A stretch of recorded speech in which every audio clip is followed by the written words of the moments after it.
Magandang araw mga kaibigan. Ito, kampanyahan na sa City of Manila, local election, ano? Si Congressman Joel Chua, nag-ikot siya sa Quiapo.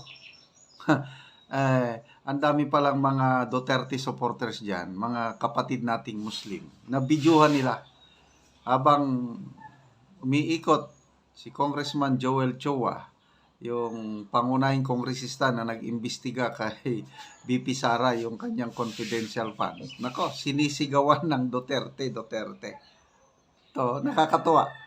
Panoorin natin ang Facebook reel na ito posted by Muslim Pilipino. Grabe talaga ang mga kapatirang Muslims. Mga taga Mindanao, grabe ang suporta sa mga Duterte. Oh.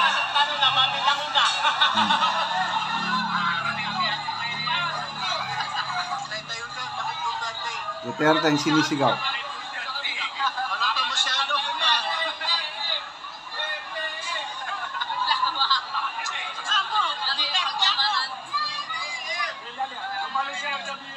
Duterte kami.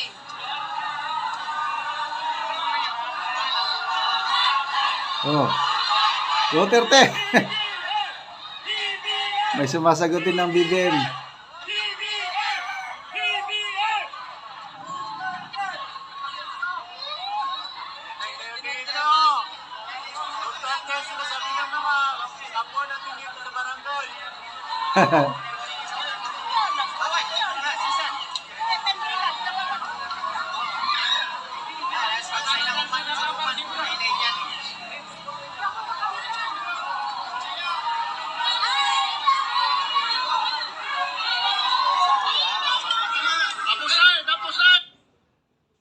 Mga tao, parang mga bangketa nito, nagtitinda sa Quiapo, sumisigaw ng Duterte. Yung BBM naman, doon sa motorcade, doon sa nakasakay.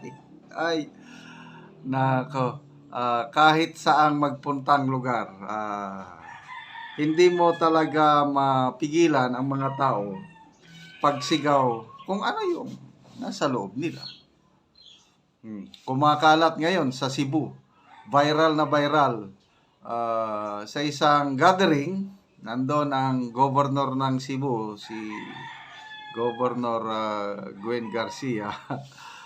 Ni-introduce na, pinipresent niya ang presidente ng Pilipinas. Okay, palakpakan natin ang 17th President of the Philippines. Ang pumalakpak kaunti hanggang palakpak naman kayo. Ganon, ang tao, dalhin mo sa isang political gathering, lalo na kung may ayuda, pupunta talaga yung tao. Kasi kailangan nila ng pera. At alam ng taong bayan, ang ayuda na yan is pera din nila dahil buwis. Kaya wais na ang mga Pilipino ngayon. Tinatanggap ang ayuda. Kaya lang, kung ano sa puso nila, yun pa rin. Kung wala sa puso nilang pagmamahal sa administrasyon o presidente ngayon, paano sila papalakpak? Paano sisigaw ng BBM? Wala talaga. Hindi mo talaga mapilit ang tao. Hindi katulad ng mga Duterte. Isa pa, alala ko yung sa Surigao. Nandun ang governor ng Surigao del Norte. Sinasabi, suportahan ng BBM administrasyon. Naku, anong sigaw ng mga tao doon sa covered gym o basketball court. Duterte ang sinisigaw. Grabe. Nung birthday ng Pangulong Duterte, March 28, hindi mo mapigilan ang sigaw ng tao, Duterte. Lalo na ang mga kapatiran nating Muslims, grabe ang pagmamahal nila kay Tatay Digong. Kasi nga, yung nanay o lola kaya ni Tatay Digong, may dugong Maranao. Yung Rodrigo Roa Duterte. Yung Roa, yun ang side ng Cagayan de Oro and Lanao. Yan yung dugong Maranao. Kaya, makikita nyo, nung presidency ni PRRD, dahil sa magandang relasyon niya sa mga Muslims, na nagkaroon ng final peace agreement between the government and the MNLF and MILF. Kaya wala na tayong problema ngayon sa mga kapatiran nating Muslims. Kaya lang, problema ngayon dahil ang gobyerno, ang administrasyon, biglang pinalitan yung interim chief minister ng BARMM na maraming umalma. Kaya, wala ngayon, medyo naghihinanakit ang mga MILF, ang BIR. Noong April 2, naka-schedule, magbisita ang presidente sa BARMM. Ano bang nangyari? Walang detalye kung natuloy o hindi. Sabi lang ng PCO, nagkaroon daw ng productive meeting with BARMM governors. Kaya lang, walang video, walang picture, as in, wala. So, natuloy ba o hindi? Tapos yung nangyari sa opening ng KCC Mall sa Cotabato City, nabalitaan ng mga tao na magpunta daw doon ang presidente kasama ang kanyang mga alyansa candidates. Nako, ang mga tao nagpunta doon sa mall hindi para mag-shopping, kundi para sigawan ang presidente kung natuloy siya ng Duterte. Nakakatuwa yung mga video na ganun. So, anyway, itong ginawa nila is all things work together for good, lalong napagtibay ang pagmamahal ng taong bayan. Muslim ka man, Kristiyano ka man, Ilocano ka man, Bisaya o ano. Basta, mas marami ngayon ang nakakakita sa magandang ginawa ni PRRD nung kapanahonan niya. Magbasa lang ako ng mga few comments ito.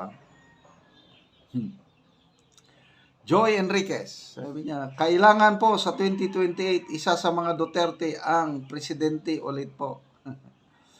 Houti Rock, isa si Chua sa utusan ni Martin para siraan ng mga Duterte. Huwag na sana niyang manalo. City MC, City, sa Muslim lady name, Princess ang City. Vote straight, PDP laban. Jen Sanoy, may dugong Muslim si Tatay D, kaya madaming Muslim nagmamahal sa kanya. Yung sinasabi ko, Maranao Blood, Roa. Okay, salamat mga kaibigan sa inyong pagsubaybay sa ating channel. Nakakatulong kayo ng malaki sa tribong talandig ng Bukidnon dahil ang sweldo natin tinutulong sa tribo, namimigay tayo ng yero at pako para ma-repair ang sira-sirang bahay ng talandig. Panoorin nyo ang video na ito. Karon, kuan na sila. Oo, magtangtang na gid sila og atop. Kay mag-atop na sila karon.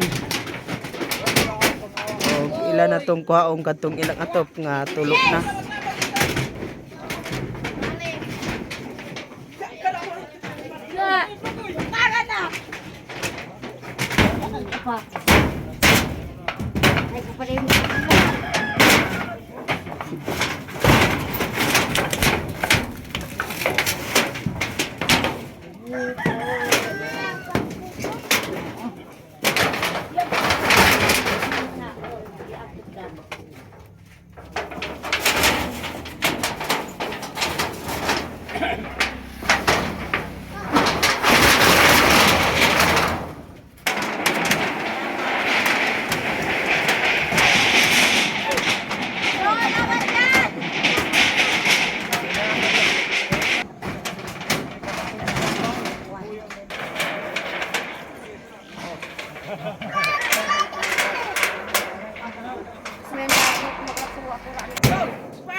Nanay, tatay, unsang inyong ikasulti nga karon natagaan na mo og sen lansang pako prinsen.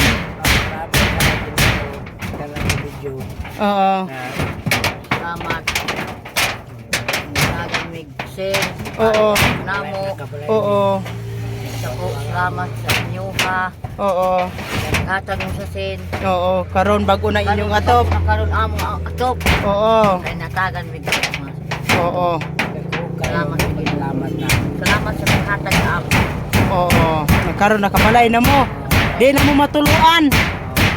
Karon, oo, bago na inyong atop. Maayo na inyong atop po, bago na kayo. Oo, so Nanalamat ni oo. Oo. Ginoo. Sa Ginoo sa Padayon yapon. magpadayon ang tabang. Tabang sa Ginoo. Oo. So, salamat kayo na, tatay. Salamat. Oo, si nanay og si tatay, nagpasalamat siya sa Ginoo sa nagatan-aw sa video, sa inyong pagtabang ay naot daw unta nga magpadayon ang inyong tabang sama sa ilahan ng Salamat. Natagan mit kuan. Oo, sige nanay, salamat.